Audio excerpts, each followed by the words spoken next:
Thank you very much Kaul साहब। मेरी चिंता सिर्फ ये है, जो जिंदगी का तजुर्बा भी यही है। इश्क और मोहब्बत बहुत ही कठिन रास्ते होते हैं। और इश्क के मारे और मोहब्बत के मारे बहुत दुखी भी रहते हैं। और इश्क और मोहब्बत में लोग खुश भी बहुत रहते हैं। तो प्रॉब्लम ये है कि आप सक्सेस रेट देखिए उन लोगों का जो इश्क मोहब्बत को नॉर्मल तरीके से जीते हैं। उन लोगों को देखिए, चाहे टीनेज हो, चाहे यंग हो, चाहे हमारे जो बुढ़े बुढ़े नेता लोग हैं 70 साल में भी शादी कर रहे हैं, उनकी बात कर लीजिए। मुझे ये लगता है कि सफलता उन्हीं को चूमती है जो डिसिप्लिन लाइफ। मैं चाहूंगा सर कि छोटे छोटे क्वेश्चन पूछे जाएं और छोटे छोटे जवाब दें सर। इसमें कोई शक नहीं है। तो ये जो है अभी स्टार्टिंग है। I think the government should be aware of it. The government should put some rules कि भैया ये नहीं है कि हाँ जी ठीक है, दो लड़के लड़के आपस में आगे रहने लगे। वो रूल्स को उनको डिफाइन करें कि भाई ये जो है, it is as good as being living like a married couple, except कि आपको डाइवोर्स नहीं लेना अगर आप अलग हो गए। लेकिन अगर चाइल्ड है या कोई और आपकी रिस्पॉन्सिबिलिटी है, उसका डिवीजन रिस्पॉन्सिबिलिटी का कैसे होगा, वो जो है उसके लिए बड़े क्लियर कट लीगल प्रोसेसेस होने चाहिए, लीगल रूल्स होने चाहिए। नमस्कार सिन्हा साहब। नमस्कार जी, नमस्कार। मैं जो हूं आर्ग्यूमेंट दूंगा जो कि लिविंग रिलेशनशिप के पक्ष में होगा, लेकिन मेरा जो मेन मुद्दा उसमें होगा वो होगा विमेन्स लिबरेशन। और सिन्हा साहब जो हैं वो अपोजिट पक्ष लेंगे और वो बात करेंगे क्या कहते हैं आपका इसका जो लिविंग रिलेशनशिप के, अगर उनको कोई खामियां दिखाई देती हैं, कोई खराबियां दिखाई देती है, तो ये उसका पक्ष लेंगे। तो ओवर टू यू सिन्हा साहब। सुरेंद्र कौल साहब, आज महाभारती की अदालत में आपका स्वागत है।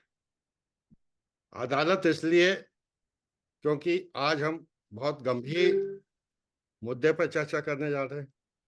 बहुत ही सेंसिटिव इशू पर चर्चा करने जा रहे हैं। जनता की तरफ से प्रश्न मैं पूछूंगा। सर, कटघरे में आप हैं और जज हमारे शो को देखने वाले होंगे। वो निर्णय करेंगे कि जो आपके मन में इतने एडवांस विचार आते रहते हैं वो कहाँ तक इस देश के लिए उचित हैं। सर, मैं आपसे कहना चाहता हूं कि वेद से विवेकानंद तक जिस बिंदु पर आप चर्चा करना चाहते हैं, किसी ने इस देश में इस बिंदु पर चर्चा करने की कोशिश नहीं की। सर, मैं मानता हूं कि आप कश्मीरी ब्राह्मण हैं। मानता क्या हूं सर, आप हैं कश्मीरी ब्राह्मण। देखने में और विचारों में अंग्रेज हैं। विदेशों में बहुत रहे हैं, 30 साल से अधिक। डेनमार्क में सबसे ज्यादा आप रहे हैं।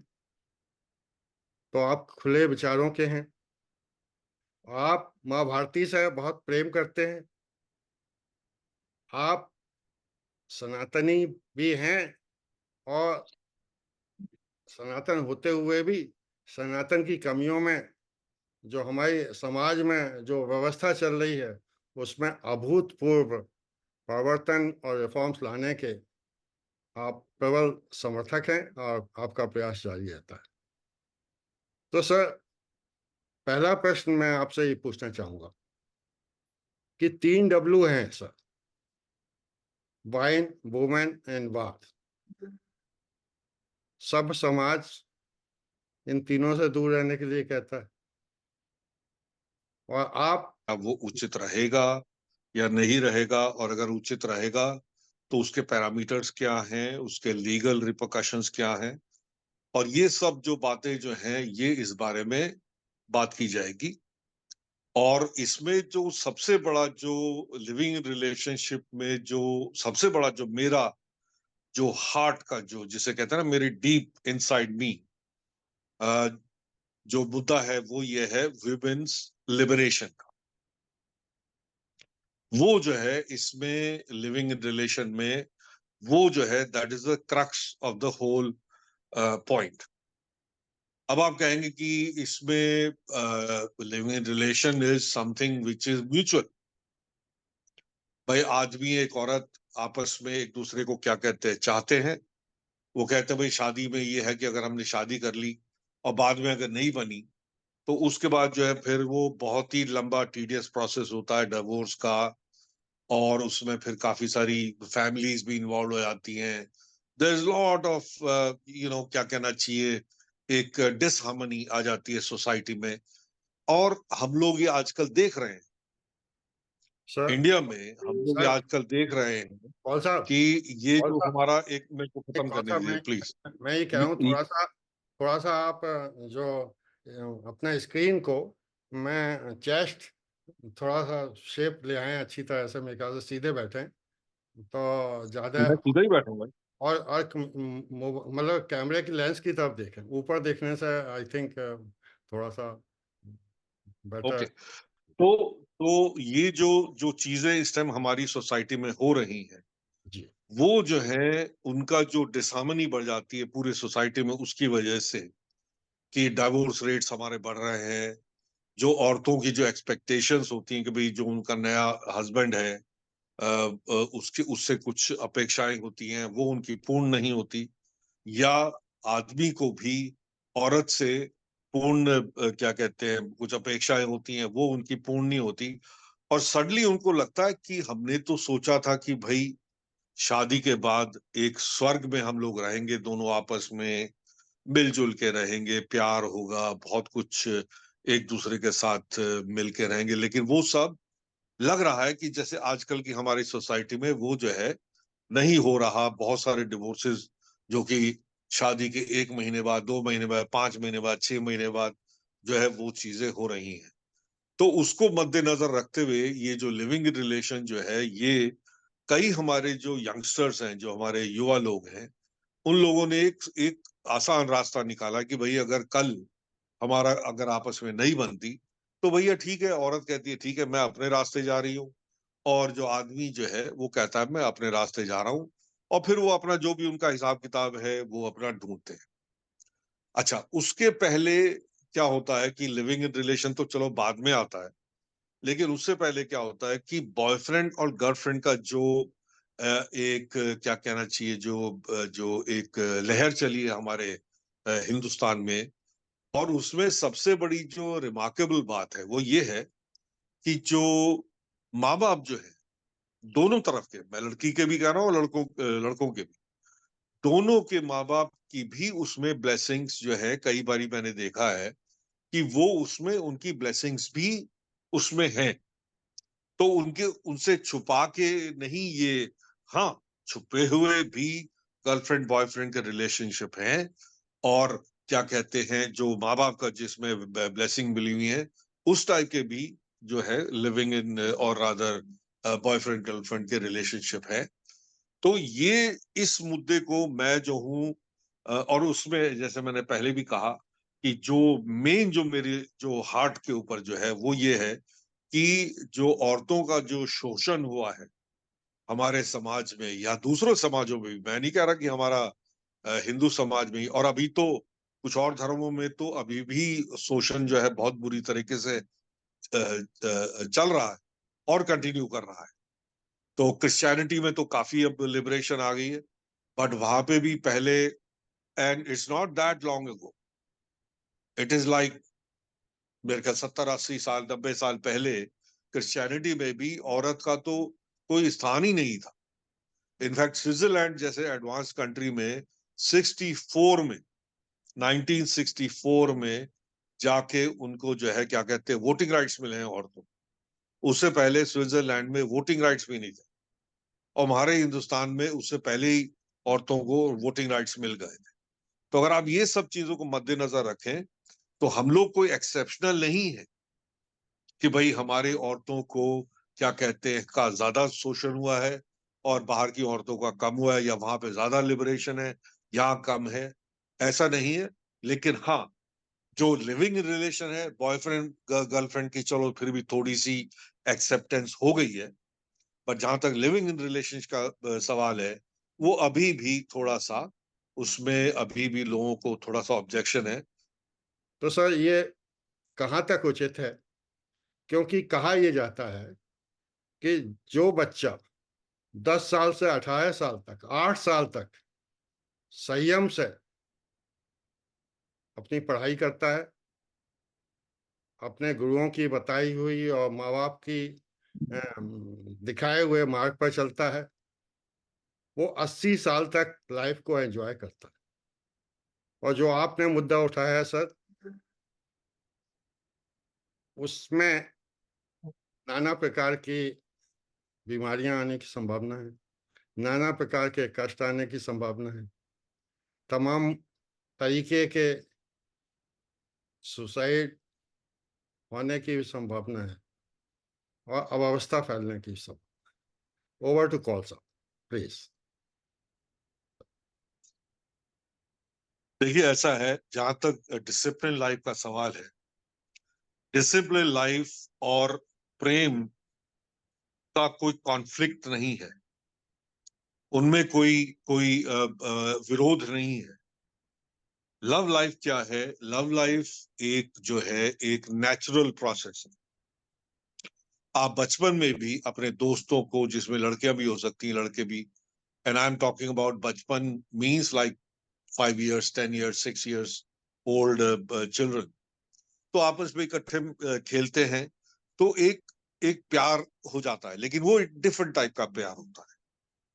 उसके बाद आप टीनेजर वाली स्थिति में पहुंचते हैं। उस टाइम आपके मोस्टली जो है वो आपके अपने जेंडर के दोस्त होते हैं, सहेलियां होती हैं लड़कियों की, और दोस्त होते हैं लड़कों के। उसके बाद जैसे ही आप लेट टीन्स में पहुंचते हैं, तब जो है वो भावनाएं कुछ उभरने लगती हैं, जो कि नेचुरल, एक गॉड गिवन है। तो नेचुरल जो एक प्रोसेस है, उसको आप, अगर आप झुटलाएंगे, पहले तो ये था कि भाई जैसे हमारे सनातन धर्म में, हम हमारे जो है चार, उन्होंने क्या कहते हैं, आश्रम बनाए थे। एक था ब्रह्मचर्य आश्रम, उसके बाद गृहस्थ आश्रम, उसके बाद सॉरी, उसके बाद दो और आश्रम थे, उसके बाद जो भी है, मतलब पूरा वो एक एक स्ट्रक्चर्ड बनाया हुआ था।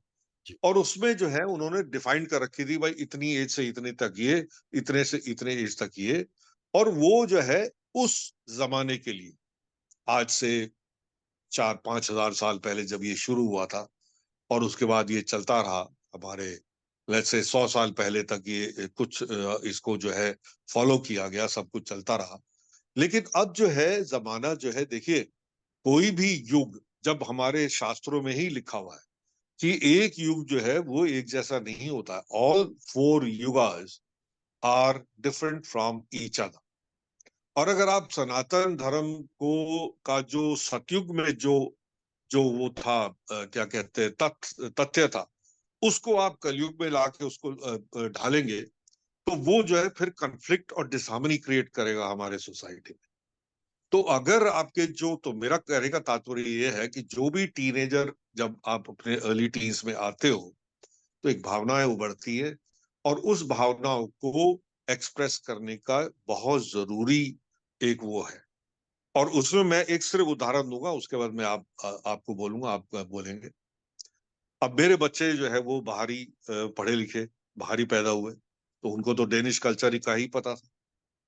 तो मैंने उनको सिर्फ एक ही चीज बोली थी। मैंने कहा, भैया पढ़ना लिखना जो है वो तुमको अपने लिए है, मेरे को, मेरे लिए तुम अगर कल एक क्या कहते हैं, मजदूर बनते हो, वो भी ठीक है, बिकॉज मेरा प्यार तुम्हारे लिए कम नहीं होगा। तुम मेरे बच्चे हो, और जितना मैं इकोनॉमिकल सपोर्ट दे सकता हूँ वो मैं डेफिनेटली दूंगा, उसमें कोई शक नहीं हो सकता। मेरी क्षमता के मुताबिक जितना भी होगा मैं दूंगा। लेकिन दो चीजें हैं जिसका जो बिल्कुल नो नो है। एक, ड्रग्स। और ड्रग्स का मतलब ये है कि सिगरेट भी नहीं। हाँ, दारू वगैरह आप पियो, जो भी आपकी ड्रिंक्स वगैरह है, आप नाइट क्लब वगैरह में जाओ, क्योंकि वो कल्चर है वहां का। अब तो यहाँ पे भी वो कल्चर हो गया है, तो वो आप जरूर जाओ, लेकिन लिमिट में पियो। और वहां पे जब रात को आपको आना हो, चाहे 2 बजे 3 बजे, आप मुझको फोन करो, मैं आपको लेने आऊंगा कार से। I don't want you to be travelling by buses and trains and all that, because होते हैं राउडी एलिमेंट्स होते हैं, तो you can sort of end up in some problem. And कभी भी, any time, if you have any problem, बेहिचक मेरे पास आओ, and I will not be judgement. ये तो खैर चलो साइड की बात होगी। जो मेन चीज मैं कहना चाह रहा था, and I said the second thing which is a no no is a premarital sex. Premarital sex जो है, दैट्स ए नो नो। आप प्यार करो, ठीक है, अगर आपसे किसी से हो जाती है, अच्छी दोस्ती हो जाती है, आपकी कुछ भावनाएं उनके साथ मैच करती हैं, ठीक है, आप करो, लेकिन प्री सेक्स नहीं होगा। बाकी आप जो भी आप करना चाहें वो आप को अलाउड है। तो ये चीज जो है मैंने मतलब एक एग्जाम्पल के तौर पे दी है कि ये जो डिसिप्लिन है ना, उस डिसिप्लिन का दायरा हमको थोड़ा सा, जो आपने अभी छेड़ा ना, डिसिप्लिन का जो आपने व्याख्यान दिया, उस डिसिप्लिन का दायरा हमें थोड़ा सा बढ़ाना पड़ेगा, क्योंकि वो इस युग में जरूरी है। सर, मेरी जिज्ञासा शुरू से प्रारंभ करते हैं। एक बच्चा है, 10 साल तक तो कोई प्रॉब्लम ही नहीं है, बच्चा कुछ समझता ही नहीं है। 10 साल के बाद 18 साल तक बड़ी डेलिकेट एज होती है। अब आप चाहे कितने भी खुले विचारों के हैं, मैं भी स्कूलों में पढ़ा हूँ, उस एज में मैंने देखा कि जो बच्चे, जो आप कहते हैं ना मोहब्बत में जो इंडल्ज हो जाते रहे, उनके मोस्टली उनके कैरियर तबाह हुए। विदेशों के बारे में आप ही बता सकते हैं, मुझे तो नहीं पता। तो आप मुझे ये बताइए कि बच्चों को किस एज से और किस लिमिट तक की मोहब्बत 10 से 18 साल के बीच में करनी चाहिए। हाँ, ये आपने बहुत पर्टिनेंट क्वेश्चन पूछा, और ये चीज जो है, ये इंडिया में स्पेशली बहुत लागू करती है। क्योंकि बाहर के देशों में क्या है, जब मैं बाहर के देशों में की बात कर रहा हूं, मैं ईस्टर्न कंट्रीज की या साउथ ईस्टर्न कंट्रीज की बात नहीं कर रहा, मैं बात कर रहा हूँ western countries. Okay, western countries में क्या है कि उनकी तो कल्चर में ही है प्यार मोहब्बत ये वो, and they can have pre marital sex, वो उनका अपना कल्चर है, वो अपने हिसाब से करें, उसमें कोई परेशानी नहीं है, हम उसके लिए कोई जजमेंटल नहीं बैठ सकते। लेकिन हमारे इंडियन कॉन्टेक्स्ट में क्या है कि एक ये जनरल एक एजम्पशन ले ली गई है बाय पेरेंट्स मोस्टली, जैसे आपने भी बोला कि भाई अगर आप किसी प्रेम मोहब्बत के चक्कर में अगर आप फंस गए, इसका मतलब यह है कि आपकी पढ़ाई लिखाई, आपका करियर, आपका सब कुछ, वो सब कुछ खत्म हो गया। यहां मैं ये कहूंगा कि हम लोगों को, जो हमारे जो यूथ हैं, उनमें उनमें की जो मेंटल कैपेसिटी है ना, उसको जो है हमको थोड़ा सा स्ट्रेच करना पड़ेगा। क्योंकि मेरी बेटी के भी एक दो बॉयफ्रेंड्स थे, और मेरे बेटे के भी दो गर्लफ्रेंड्स थी जब वो दोनों पढ़ रहे थे, लेकिन उनकी पढ़ाई में कुछ नहीं असर होता। No, no effect WhatsApp. वो दोनों के दोनों पढ़ाई में, हाँ, मेरी बेटी तो खैर वो तो जीनियस ही निकली, उसकी तो बात छोड़ दीजिए। उसने she was I think number 2 और number 3 in whole of Denmark, जब उसने इंटरनेशनल बैक्लोरिएट का जब उसने एग्जाम दिया था। My son did also pretty well, but मेरी तरफ से कोई जजमेंट नहीं था कि देखो नैना तो फर्स्ट आ गई या थर्ड थी पूरे डेनमार्क में, और तुम क्या कहते हैं, तुमने यू जस्ट डन वेल। नहीं, कोई कंपैरिजन नहीं। आप जो है, जब भी आप अपने आपस में बच्चों के, या आप जो है किसी दूसरे बच्चे के साथ अपने बच्चे को कंपेयर करते हो और जजमेंटल हो जाते हो, आप उसको लताड़ते हो कि देखो जी सिन्हा साहब का लड़का तो इतना टॉप पे जा रहा है, सब कुछ कर रहा है, और 30 साल की उम्र में जो है वो कोका कोला का सीईओ भी बन गया है, या माइक्रोसॉफ्ट का सीईओ बन गया है, और तुम जो है 30 साल के बच्चे हो, तुम अभी तक क्या कहते हैं ट्रेनिंग इंजीनियर का ही काम कर रहे हो। ये ये कंपैरिजन जो है, हमको ये भूल जाना चाहिए। हर एक बच्चा की एक स्पेशलिटी होती है, चाहे वो लड़की हो या लड़का हो, और उसका जो डिसिप्लिन का पाथ है, हर एक का फर्क होता है। मैं लकी था कि मेरे बच्चे दोनों को दोनों बहुत डिसिप्लिन थे, और उनको मुझे नहीं याद पड़ता मैंने कभी भी उन दोनों में से एक को भी कभी कहा हो कि यार तुम पढ़ क्यों नहीं रहे, तुम्हारा ये वो कुछ, नथिंग, नेवर एवर। मैंने कहा भैया अगर तू पढ़ो लिखे हुए, you want to become a CEO of a company, या you want to become a factory worker, ठीक है, फैक्ट्री वर्कर का भी अच्छा स्टैंडर्ड होता है, इतना बुरा नहीं होता वहां पे इंडिया में, ये क्या कहते हैं बाहर के कंट्री में। बट मेरे को सिर्फ एक ही रिग्रेट हुआ कि आप जो है अपनी पोटेंशियल के हिसाब से आपकी जो है करियर पाथ जो है वो नहीं चला। That will be the only regret, but that is only for me to feel. आपको जो करना आप करो। आप जो है, मुझे पता है कि आपकी क्या पोटेंशियल है। Where Neel exactly did what I thought he had his potential, and Naina too surpass my potential. Naina is my daughter, she surpass my potential. मैंने कभी सोचा भी नहीं था कि वो इतनी ब्राइट निकली। अब उसकी अपनी, अब करियर का जो भी उसका है हिसाब किताब, because she has her own ideas, वो मतलब वो 10 कदम आगे की सोच लेती है पहले, before I even start talking to her. तो वो तो अब मैं उसमें तो कुछ नहीं कर सकता, वो तो उसका हिसाब किताब है, जैसा है वैसा है। And she topped in her post graduation also, so all those things she has done. तो मेरा कहने का तात्पर्य ये है कि हमें जो डिसिप्लिन का जो एक दायरा है उसको थोड़ा सा बढ़ाना पड़ेगा, और बच्चों के दिमाग में ये चीज डालिए कि भैया प्रेम प्यार जो है ना, वो आपका माइंड एक 100% नहीं उसको ऑक्यूपाई कर सकता, 100% ऑक्यूपाई नहीं कर सकता। उसका एक कंपार्टमेंट है आपके दिमाग में जो कि उसको मैच्योर बनाता है। आप ये भी समझो ना कि जब आप एक औरत से डील करते हो, आपके होराइजन्स खुल जाते हैं, because she has a different way of thinking. Man man हमको पता आप कैसे सोचते हैं, मैं कैसे सोचता हूं, तो हमारा वही उसी दायरे में, एक एनक्लोज्ड दायरे में ही हमारी सोच रहती है। The moment we come into contact with a woman, हमारा दायरा सडनली लगता है, ओ शिट, ये कैसे कैसे ये बात कैसे करी, इसका क्या मतलब है। तो हमारा दायरा जो है बढ़ता जाता है। इनफैक्ट हैविंग गर्लफ्रेंड और a boyfriend actually is the same with the girls also. जब गर्ल आपस में बातें करती है तो वो तो अपना बोलती रहती है, खटर पटर जो भी उनका चलता रहता है। बट द मोमेंट उनको वो आती है कांटेक्ट में एक अपने एज का या अपने से थोड़ा सा बड़ा लड़का या थोड़ा सा छोटा, आजकल तो थोड़े से छोटे वाले भी चल रहे हैं, उनके साथ कांटेक्ट में आती है, तो उसका माइंड का जो हराइजन है वो सडनली बढ़ जाता है। And that is not bad for the studies either. एक नया पर्सपेक्टिव दुनिया में एक खुल जाता है उसका। तो ये डिसिप्लिन का जहां तक सवाल है, मेरा ये उस पर कमेंट है। सर मेरा ये कहना ये है कि आप भी 10 साल से 18 साल की एज में रहे होंगे। हर आदमी रहता है। मुझे ये लगता है कि ये सेक्स लाइफ मेल्स के केस में जो 10 साल से शुरू होती है, वो इच्छाएं तो ख़त्म नहीं होती, एनर्जी डाउन होने लग जाती है। ये बात अपनी जगह सही है। और लड़कियों में भी ये है, मगर लड़कियों की सेक्स लाइफ मेरे ख्याल से मेल्स के मुकाबले कम होती है।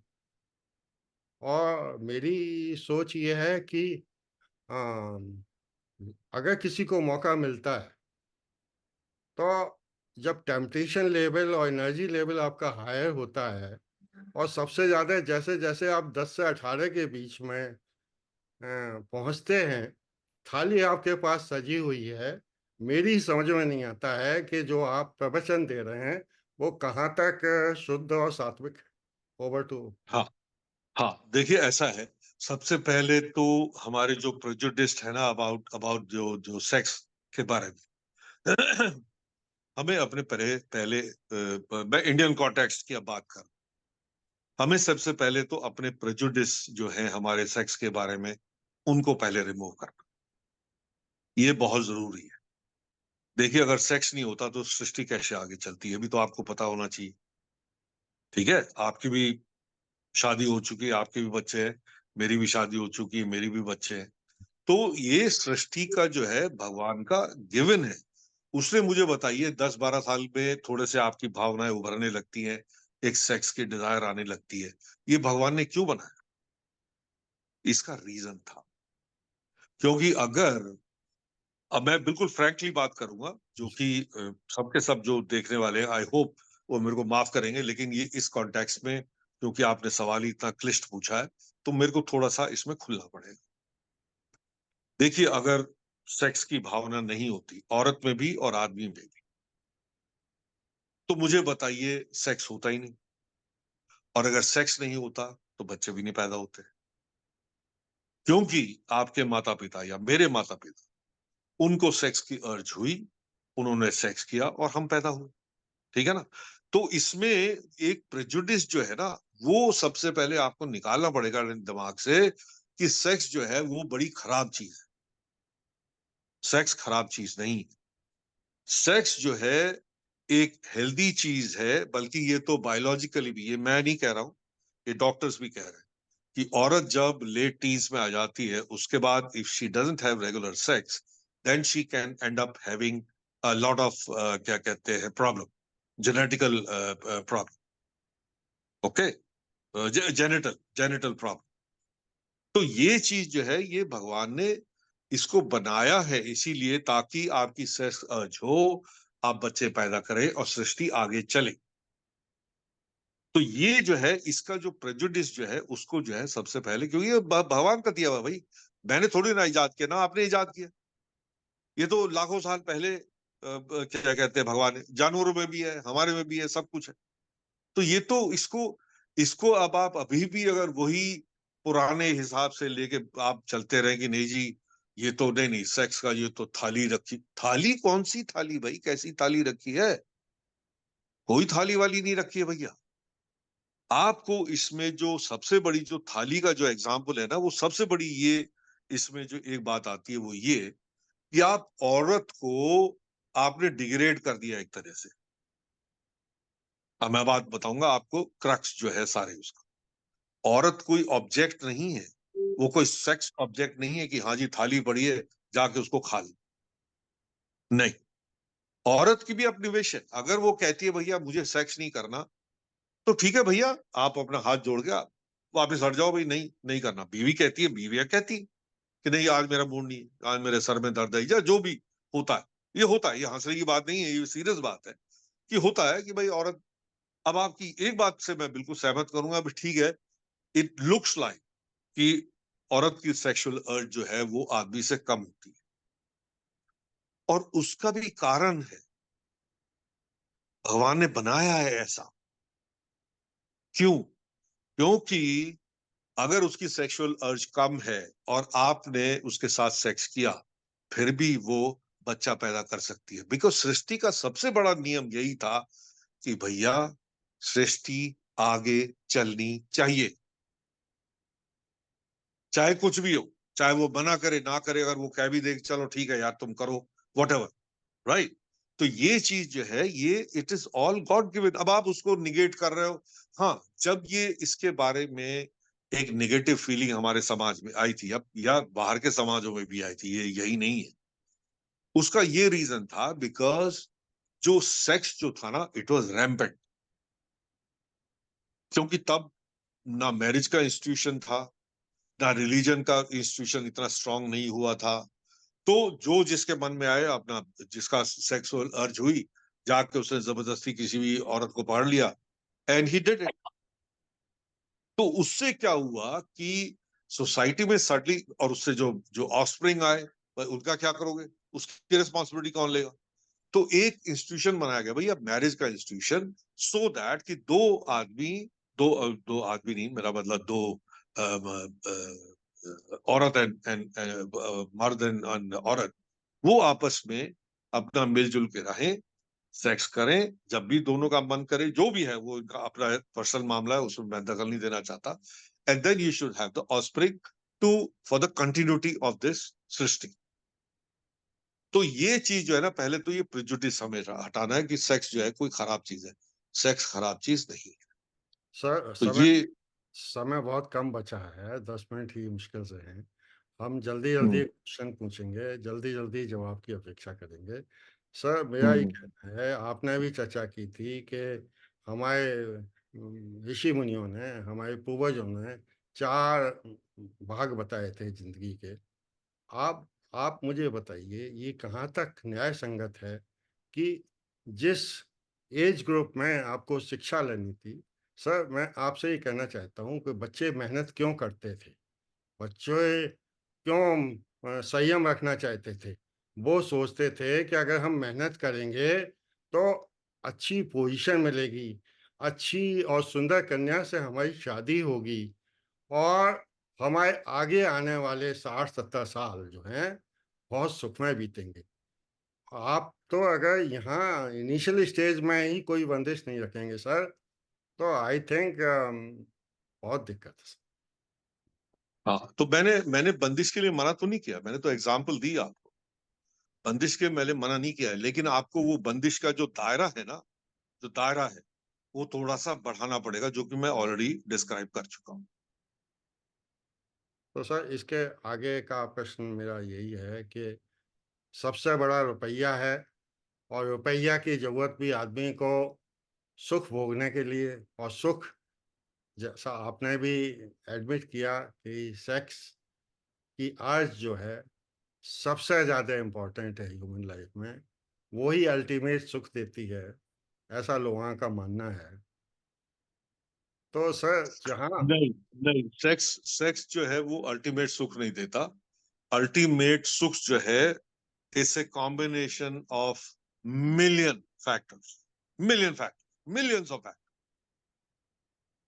फाइनेंशियल सिक्योरिटी हो गई, आपका सोशल स्ट्रक्चर कैसा है, आपके फ्रेंडशिप्स, आपकी क्या कहते हैं रिलेटिव्स, आपका क्या कहते हैं, मतलब एवरीथिंग जो भी आपका इंटरेक्शन है, आपका जॉब है, आपकी प्रमोशंस, आप किस सोशल सोसाइटी में आप मूव करते हो, आपकी फ्रेंडशिप कितनी अच्छी है। सो जहां तक सुख का सवाल है, वो तो बहुत सारी कॉम्बिनेशंस होती है। Sex is just a minuscule part of total happiness. वो तो उस टाइम एक जुनून आता है, आप मेरे ख्याल एक दिन आधा दिन फील करते हो, रात को पहुंचते हो, you enjoy it, and then you are finished, you are done for depending upon the age group you are in. तो आप 2-3 दिन के लिए अपना शांत घूम रहे हो, फिर तो चीते तीसरे चौथे दिन पांचवें दिन फिर से भावनाएं उभरती हैं, then again you want to have this. Older age में थोड़ा लंबा बीच में गैप हो जाता है। तो ये तो आप ये नहीं कह सकते कि सेक्स में ही सब कुछ है। चलिए ये मेंटेलिटी मैं वो इसी पे मैं बात कर रहा हूँ कि ये मेंटेलिटी आपको हटानी पड़ेगी। Sex is not everything, there is lot of feelings involve. और ये जो आप कह रहे थे कि हाँ जी ये पकवान जो है ये आपके सामने पड़े हुए हैं और आप आके खा लो, ऐसा कुछ नहीं। It's nothing like that, that mentality has to change. Sir मुझे ये कहना है कि हाँ आप नया क्वेश्चन पूछिए प्लीज, नया हाँ क्वेश्चन पूछिए। हाँ, मैं बिल्कुल बिल्कुल नया क्वेश्चन सर आपसे करना चाहता हूँ कि हम्म। आपने स्कूलों में भी देखा होगा और यंग एज में भी देखा होगा कि नाना प्रकार की द्वेष भावनाएं पैदा हो जाती हैं दोस्तों नहीं के। नहीं, अब आप ऐसा करिए, अब आप लिविंग इन रिलेशन के बारे में बात करिए, उसके बारे में क्वेश्चन पूछिए। ये तो रिपीटिशन ही हो जाएगा फिर, जो अभी आपने हाँ इसके बारे में बात की थी। लिविंग इन रिलेशन के बारे में बात तो करिए। सर मुझे ये तो ये बताइए कि ये लिव इन रिलेशन का आपके दिमाग में ख्याल ही क्यों आया? अच्छी खासी व्यवस्था देश में चल रही है, आपको क्या एडवांटेज नजर आता है? ये मैं शुरू में ही आपको बता चुका हूँ सिन्हा साहब, कि देखिए ऐसा है, आजकल के समाज में, अब मैं इसका बहुत लंबा व्याख्यान नहीं दूंगा क्योंकि हमारे पास सिर्फ मेरे ख्याल 7-8 मिनट रह गए। जी देखिए ऐसा है कि समाज में जब एक एक क्या कहना चाहिए, जो कि बहुत ज्यादा डिवोर्सेज हो रहे हैं यंगस्टर्स, शादी करा के 2 महीने बाद, 1 महीने बाद, हफ्ते भर बाद भी डिवोर्सेज हो रहे हैं, बिकॉज उनको जो है लगा, जो उनके ड्रीम्स थे दोनों के, कि भाई बिल्कुल ये तो साला वो जैसे कहते हैं किसी, आप किसी क्या कहते हैं स्वर्ग में जाके बैठ जाएंगे जब शादी हो जाएगी। लेकिन वो जो एक्सपेक्टेशन है वो फुलफिल नहीं होती, एंड डिवोर्सेज बहुत ज्यादा होते हैं। तो मेरे ख्याल में डिवोर्सेज को कम करने के लिए this is a good practice. उसमें है कि भाई आपस में आप रह के देख लो, अगर आपकी बनती है तो आप शादी कर लो।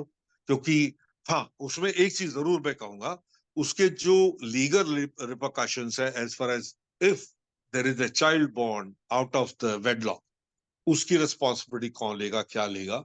तो उसमें जो लीगल एस्पेक्ट्स है, दैट है they they have to be taken care of, इसमें कोई शक नहीं है। तो ये जो है अभी स्टार्टिंग है। I think the government should be aware of it. The government should put some rules कि भैया ये नहीं है कि हाँ जी ठीक है, दो लड़के लड़के आपस में आगे रहने लगे। वो रूल्स को उनको डिफाइन करें कि भाई ये जो है, it is as good as being living like a married couple, except कि आपको डाइवोर्स नहीं लेना अगर आप अलग हो गए। लेकिन अगर चाइल्ड है या कोई और आपकी रिस्पॉन्सिबिलिटी है, उसका डिवीजन रिस्पॉन्सिबिलिटी का कैसे होगा, वो जो है उसके लिए बड़े क्लियर कट लीगल प्रोसेसेस होने चाहिए, लीगल रूल्स होने चाहिए। सर, मेरा ये कहना है कि पहले तो गवर्नमेंट से आपने रेड लाइट एरिया लीगल करा ली, अब प्रोस्टिट्यूशन आप लीगल करने जा रहे हैं। उसके बाद आप ये नया टर्म ले आए हैं, लिव इन रिलेशनशिप। इन तीनों में अंतर क्या है? अगर बाजार में सब चीज़ मिल रही है और जिसके पास पैसा है वो मैनेज कर सकता है, कुव्यवस्था नहीं है क्या ये? आपका अभी भी आप फिर वही वापस जा रहे हो जो आपका सेक्स के बारे में जो प्रोजुडिस है। देखिए ऐसा है, जहां तक जो सेक्स का जो मार्केट है, जो प्रोस्टिट्यूट्स वगैरह, प्रोस्टिट्यूशन जो है, उससे लिविंग रिलेशनशिप का कोई मतलब ही नहीं। It has nothing to do with each other. It has nothing to do with each other. Living in relation जो है, वो सबसे पहले भावनाओं पे डिपेंड करता है। वो सिर्फ सेक्सुअल एक्सप्लोजन के लिए नहीं है। आपकी भावनाएं हैं उस लड़की के लिए, या लड़की की भावनाएं आपके लिए है, आपकी म्यूचुअल अंडरस्टैंडिंग है, तब आप जाके इकट्ठे रहते हो। सेक्स तो is a natural thing which happens. तो उसमें जो है, उसमें उसको आप उसको प्रोस्टिट्यूशन से कंपेयर मत करिए, तो जो प्रोस्टिट्यूशन है दैट्स ए सेपरेट सब्जेक्ट। उसके बारे में बात करूंगा तो फिर वो बहुत लंबा खिंच जाएगा और हमारे पास टाइम कम है। तो सर, निश्चित रूप से आप प्रभावित होंगे। कुछ कपल्स आपने देखे होंगे जो लिव इन रिलेशनशिप में हैप्पी लाइफ जिए हैं।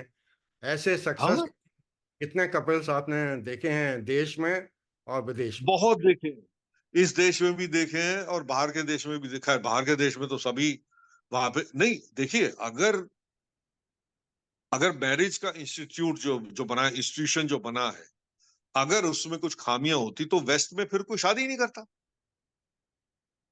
अगर आपको, जैसे आपके हिसाब से जो आपकी जो थ्योरी, एक जो मानसिक एक जो है, उसको मैं आपको मैं ट्राई कर रहा हूँ कि आप उससे निकल आओ। अगर आपकी मानसिकता के हिसाब से चले तो फिर तो बाहर के देशों में तो कोई शादी ही नहीं करेगा। सब सब कहेंगे ठीक है जी, लिविंग इन रिलेशन में आराम से रहो, शादी करने की क्या जरूरत है। बट वहां पे खूब धड़ाके से शादियां होती हैं, बच्चे पैदा होते हैं, सब कुछ होता है, उनका सोशल स्ट्रक्चर कोई बिगड़ा नहीं है, कुछ नहीं बिगड़ा। वहां बहुत अच्छी बड़ी खुशहाली है, लोग बड़े खुश हैं। और आपस में अब तो वहां छुपाते भी नहीं है, वो तो साफ साफ कह देते हैं हाँ जी, नहीं जी हमारी शादी नहीं हुई, हम इकट्ठे रह रहे हैं। और कोई दूसरा क्वेश्चन ही नहीं पूछता, because it's taken in A such a natural way कि भैया ठीक है यार, दो लोगों को पसंद है, इकट्ठे रह रहे, क्या परेशानी है आप। आप सर दूसरे को कष्ट दे रहे हैं। पॉइंट ये नहीं, है कि किसी को कोई कष्ट नहीं मिल रहा ना। आपने तो अपना मामला ठीक कर लिया। जिसको कष्ट पहुंचाए उसका कष्ट भी तो देखिए। और ये इतिहास किसको गवाह है। कष्ट पहुंचा? सर, इतिहास नहीं, गवाह बताइए है। बताइए। बड़े बड़े नहीं राजा नहीं, एक महाराजा मिनट, एक हुए मिनट, हैं। शांति से सेना साहब, मुझे ये बताइए किसको कष्ट पहुंचा?